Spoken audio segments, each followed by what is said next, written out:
lift our hands and give him praise. Everybody in the house say, Hey, what's up guys? This is Perga1 with Level 1 Gaming, bringing review for Worshippers of Cthulhu, the early access review. For starters, I've got a new religion. It is rare for a game to let you abandon all of your deeply held morals in such delightful revelry. What a wonderful day! What a wonderful day! What a wonderful day! But Worshippers of Cthulhu does just that. I've done things that Fox News would probably cite as the reason children are corrupted today. Engaging in rampant lawlessness, chaos, and tyranny. hey, we've come to lift our hands and give him praise. I've seen things, horribly delightful things. There were so many moments here where I did things I'm not proud of, but wow, were they sure fun. The gameplay loop here is pretty simple at its core. Build and manage your settlements while gradually expanding to other islands. It's all about balancing citizen morale, needs, resources, and of course their willingness to be sacrificed to Cthulhu. Classic. Upon starting the game, the biggest plus for me is how clean the UI is. As somebody who plays a lot of management sims or city builders, UI design is often a pretty big pain point for me. But not here. The UI is simple, uncluttered, and intuitive. Actions and information are only a couple clicks away, and it's easy to understand at a glance. Directions are also given in a concise way that allow you to accomplish the task on your own without any hand-holding or frustration, at least for me. If I had to comment though on how difficult the game is, I'd say it's tough. Not punishing, not impossible. Tough. Just the right amount of mix of suffering and happiness to please our fellow Lovecraftian friends. If you're to someone who likes a little pain with their pleasure, this game's for you. If you like a little pain with your pleasure, this game is for you. Building a fanatical cult requires devout followers, and devout they must be. Thank you for lifting, thank you for lifting. Come on. Your denizens come with specific vocations they excel at. For example, someone skilled at clam fishing will perform better at, well, clam fishing rather than growing corn. Corn.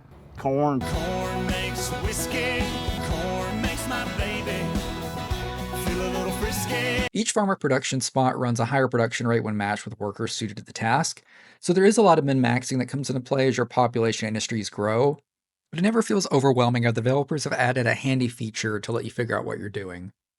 Where a single tab lets you view all your businesses and add followers with them a quick click. And as your community grows, your farms and production spots require faith to function. Faith essentially here acts as power or energy, and that keeps everything on your island running. Low faith means no farmers growing corn, and we can't have that. Managing faith isn't too challenging. It encourages you to plan carefully and engage with the game's mechanics in a way that benefits you, so you can't really just constantly build things. You'll eventually get punished for that. So, to build new defenses or production sites, Cthulhu requires Eldritch Favor.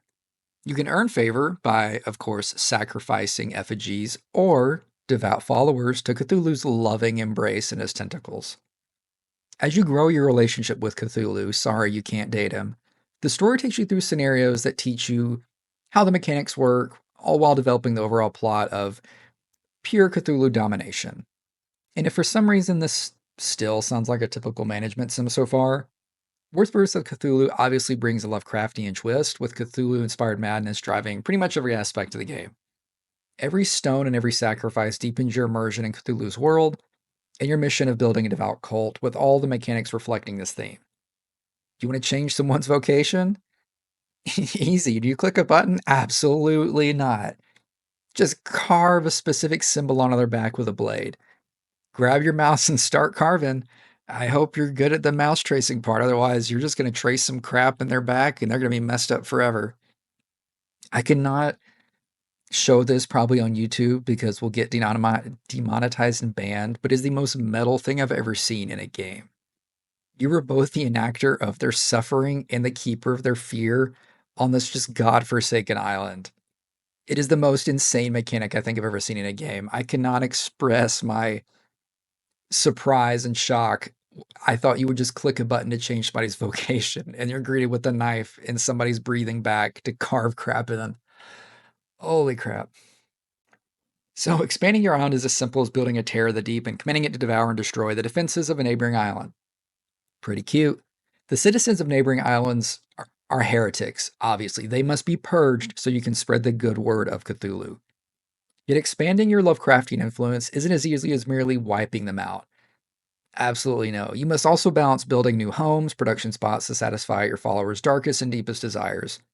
New islands brings new potential captives and new types of resources and potential followers and worshippers. Each specific island has an abundance of a certain resource. One island might have iron ore or sand pits, one other island might have an abundance of trees but no minerals. Honestly, there's very few qualms I have with this game. As the game is in early access, I have no doubt that all my minor frustrations will be addressed in time.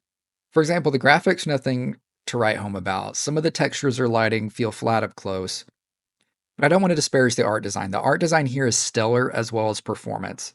And since this game released, they've been doing nothing but putting out great updates to address pretty much everything. On becoming the namesake, Cthulhu is rather forgiving in difficulty. You can even pause the doom timer that results in a game over if it reaches 0. This happens if Cthulhu reaches maximum dissatisfaction. Pausing this allows you to breathe and play the game at your own pace. However, there were times I would be losing faith at an exponential rate, and sometimes finding out why that was not always clear. And a graph of toolbars showing you where you were bleeding faith would be kind of useful.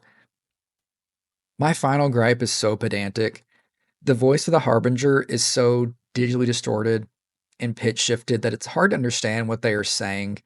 I found myself wanting to skip cutscenes purely because I didn't want to listen to the person's voice. This is a personal thing, you might not care. But every time they deliver any type of dialogue, this is how they sound.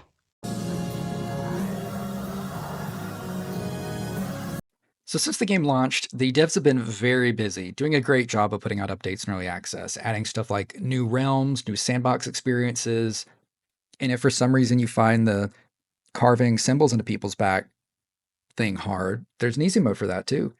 And overall, they've just been doing a great job of listening to the community and constantly adding awesome changes to improve the game and increase the value proposition. So overall, managing my ever-growing clan of fanatical followers never felt dull. I'd blink and suddenly 2 hours had passed. Logging off at 2 a.m., I felt Cthulhu's displeasure as I quit before accomplishing his deeds. Worshippers of Cthulhu is one of the best city builders, management sims that I've ever played in early access. It oozes bloody style, and this title makes full use of the setting and theme to make it an easy buy for early access. Seriously, if you're a fan of city builders, management sims, buy this game.